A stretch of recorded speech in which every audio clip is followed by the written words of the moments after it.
రాజమండ్రిలో మాజీ MP YCP జాతీయ అధికార ప్రతినిధి మార్గాని భరత్ అమరావతి రాజధాని అంశంపై కీలక వ్యాఖ్యలు చేశారు. వైఎస్ జగన్ చాలా ప్రాక్టికల్ గా మాట్లాడారని, భావితరాల అవసరాలను దృష్టిలో పెట్టుకుని నిర్ణయాలు తీసుకుంటున్నారని చెప్పారు. మచిలీపట్నం, గుంటూరు కారిడార్ రాజధాని ఆలోచన మంచి దశలో ఉందని, పోర్టు ఆధారంగా రాజధాని వస్తే అది గ్రోత్ ఇంజిన్ అవుతుందని తెలిపారు. ఆ వ్యక్తులే చెప్తున్నారు. నేనేమి తప్పుగా కూడా మాట్లాడట్లా. అమరావతి ఫ్యూచర్ ఏ రకంగా ఉంటుందో ఒక్కసారి ఆంధ్ర రాష్ట్ర ప్రజలందరినీ కూడా ఆలోచన చేయమని కోరుతున్నా.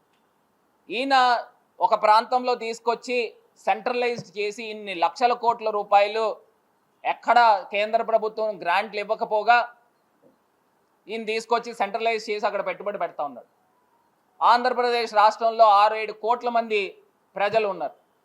ఇప్పటికే 3,34,000 కోట్ల రూపాయలు అప్పు చేశారు. అప్పు చేసి గత ప్రభుత్వము, మా ప్రభుత్వంలో 3 లక్షల కోట్లు, దానికి ముందర 2,80,000 కోట్లు, అలా ఓవరాల్గా మీరు చూసుకుంటే ఇంకో 3 సంవత్సరాల్లో ఇదే పేస్లో కనుక ఆయన వెళ్తే ఓ 15 లక్షలు 16 లక్షల కోట్ల రూపాయలు అప్పు అవుతుంది.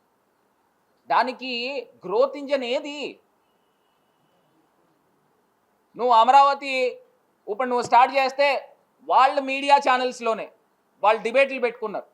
ఆయన కేంద్ర మంత్రి పెమ్మసాని సార్ వీడియో పెట్టాం. పెమ్మసాని లేఅవుట్ రోడ్స్, ఈ infrastructure, under ground drainage, under ground cables ఇవన్నీ కంప్లీట్ చేయాలనేది 2 yearsలో. అదేవిధంగా ఏదైతే గవర్నమెంట్ బిల్డింగ్లు మనం స్టార్ట్ చేసామో ఆ బిల్డింగ్లు కూడా సాధ్యమైనంత వరకు 2 సంవత్సరాల్లో కంప్లీట్ చేసేసి ఇనాగరేట్ చేయాలి అనేది. అయితే మీరు ఒకటి గుర్తుపెట్టుకోవాల్సింది, ఇందులో చాలా అంటే ఒక క్యాపిటల్ డెవలప్మెంట్ అనేది ఒక కంటిన్యూస్ ప్రాసెస్. మన పర్మిషన్స్ ఇచ్చే కొంది, ఇన్స్టిట్యూషన్స్ వచ్చే కొంది వాటి స్టేజ్లో ముందుకు వెళ్తూ ఉంటాయి. అంత కంప్లీట్ క్యాపిటల్ ఒక హైదరాబాద్ లాంటి సిటీని 2 ఏళ్లలో చూడాలని అనుకోవడం కూడా నా ఒపీనియన్లో ఒక అత్యాశ అవుతుంది. అది ప్రజలు కూడా అర్థం చేసుకోవాలి. ఇవన్నీ 1 by 1 హైదరాబాద్ లాంటి క్యాపిటల్ ని చూడాలి, అక్కడ ఎమర్జెన్సీగా 28 ఆఖరికల్లా అని ఎవరు అక్కడ వాళ్ళు అనుకోవట్లేదు, మీరు అనుకోవట్లేదు, మాలాంటి వాళ్ళు కూడా అనుకోవట్లేదు. కాకపోతే ఏంటంటే హైదరాబాద్ లా కావాలంటే ఇప్పుడు ఉన్న ప్రజెంట్ పొజిషన్ రావడానికి 50 సంవత్సరాలు అండి. మరి లెట్స్ బీ ప్రాక్టికల్ అండి. అందరం కూడా ఒకసారి ఆలోచన చేద్దాం. అదే నిజంగానే కనుక విజయవాడ, గుంటూరు, మచిలీపట్నం అయితే ఆ పేస్ ఎక్కడానికి ఒక 10 ఏళ్ళలో 15 ఏళ్ళలో పడుతుంది, మనం చూస్తాం. అదే విశాఖపట్నం లాంటి ప్రాంతం అయితే ఒక 10 ఏళ్ళ లోపులోనే మనం హైదరాబాద్తో మ్యాచ్ చేయగలుగుతాం. మరి ఇలాంటి ఆలోచనలు, ఇలాంటి ఇన్నోవేటివ్గా, ఇలాంటిది ప్రాక్టికల్గా, ప్రాగ్మాటిక్గా ఆలోచన చేయకుండా నేను పట్టుకున్న కుందేలుకి 3 కాళ్ళ ఏమంటారు సామెత, అలాగా దాన్నే పట్టుకుని నేను ఇలా చేస్తాను, ప్రజల ఇమోషన్ని, సెంటిమెంట్ని నేను రెచ్చగొడతాను. నేను అడుగుతున్నానండి, ఒక్కసారి ఇంకొక 8,000 కోట్ల రూపాయలు అప్పు చేస్తే మరి ఇవన్నీ కలుపుకుంటే 47,000 కోట్ల రూపాయలు ఇప్పటికే అయింది.